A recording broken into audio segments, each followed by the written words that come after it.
Welcome back to part 2 of how to use a comparator mirror. If you remember at the end of the last part, we were just at the stage of starting to use a 3mm filbert brush with a long handle.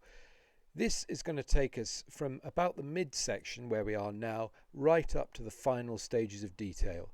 So without further ado, let's get back into our painting.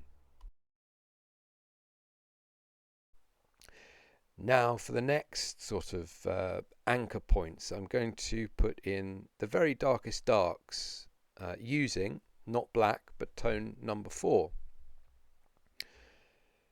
Once I've put these rough shapes in, I'm thinking about the next level of detail down. I'm not thinking about the end level of detail.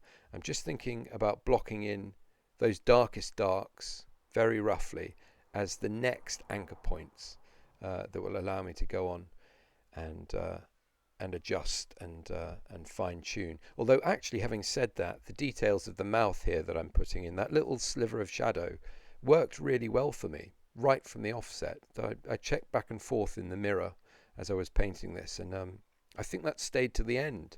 It was one of those elements that made me think that perhaps I didn't want to make this an absolutely sort of blurred out photographic facsimile. Some nice accidents at this stage were already starting to happen that made the painting, what can you say, more lyric than the photograph, more painterly. And so at this point I was already beginning to think about leaving some areas and about the level of finish that I wanted to end up with, rather than remaking the photograph in paint, pure and simple. So here I am putting in some of the slightly finer details. I'm going to try to work, if I work on an eye like that, I'm only going to try to allow myself, 3 or 4 minutes of working before I move on to another area, so that I don't get too het up on the details. Having said all of this, you might find that just going, focusing all of your attention on one area might be better for you. But these are just the techniques that have worked for me. So rather than removing paint there with the wet brush technique, I've actually put in more white paint. I don't know why I did this, really. It's probably so that I could push and pull that paint around to get the profiles of the philtrum just right. The philtrum, by the way, is a little indent above a person's top lip. And even though I'm using the finest of my brushes, the brushes that will in the end let me put in the last details, I'm still trying to be fairly rudimentary. And if you're thinking, it becomes a little bit like using modeling clay at this point. I'm still, getting my thumbs dirty. I'm still pushing and pulling and just gradually gathering up the image. You can see here again, I'm using the brush I was using to begin with, the hogshair, the round hogshair, 1/4 inch, and just blurring back some of those smaller marks that I put in. Now the painting is starting to take shape. It's time to start thinking about another level of detail further down.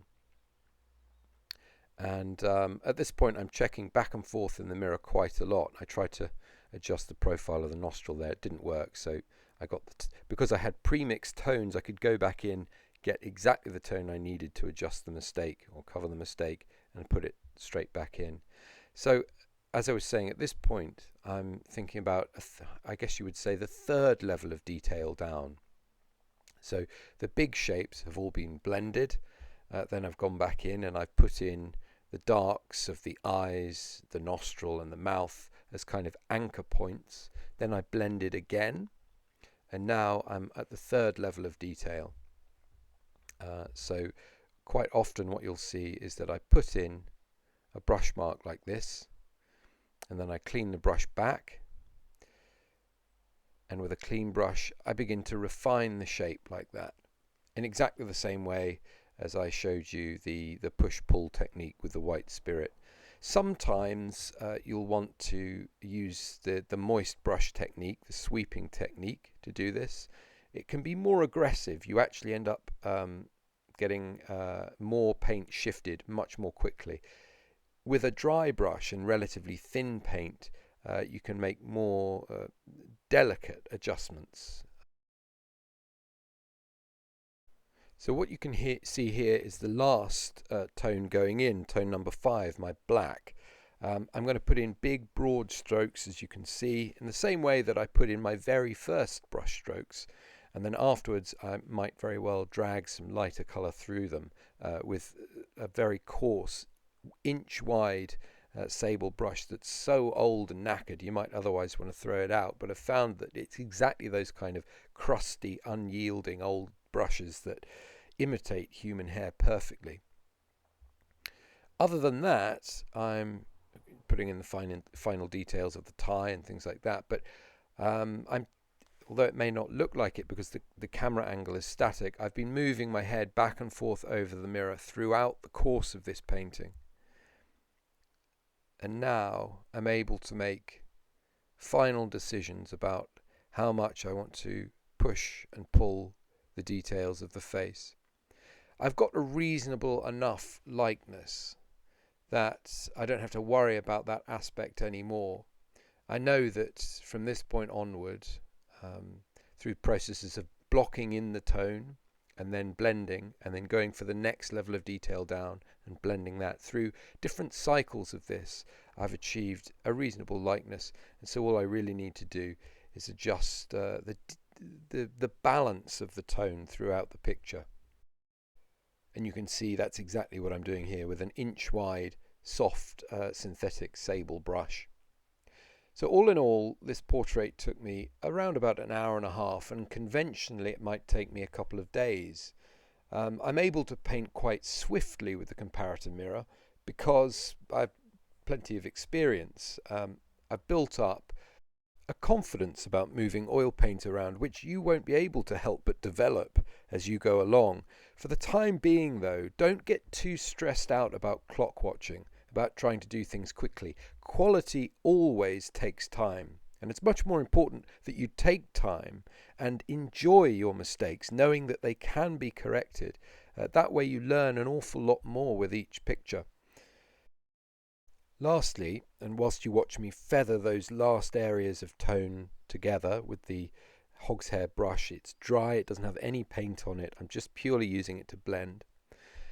I should point out that if you struggle with your first couple of attempts at using the comparator mirror, it's usually because you're being too imaginative or too intelligent about the whole process. You're trying to think around the problem. All the information that you need to reach a satisfactory likeness in the way that I have is in the comparator mirror and in the confidence that you get from really taking your time to mix accurate tone before you begin to paint. In a minute you'll see my finished painting. Here it is. As you can see, I made a decision. I decided not to go all the way toward a photographic finish. I could have done that with another layer of blocking in tone, adding detail and then blending everything, because there were some really nice accidents that happened along the way. The paint began to do the talking, which I believe is what it should do, and I didn't want to spoil that. Nevertheless, I hope that there's enough of a likeness there for you and enough detail in this video for you to begin to paint or continue to paint with the comparator mirror with confidence. Look out for video number 2, which will tackle the same image again in colour for you. And until then, good luck with your painting and see you next time.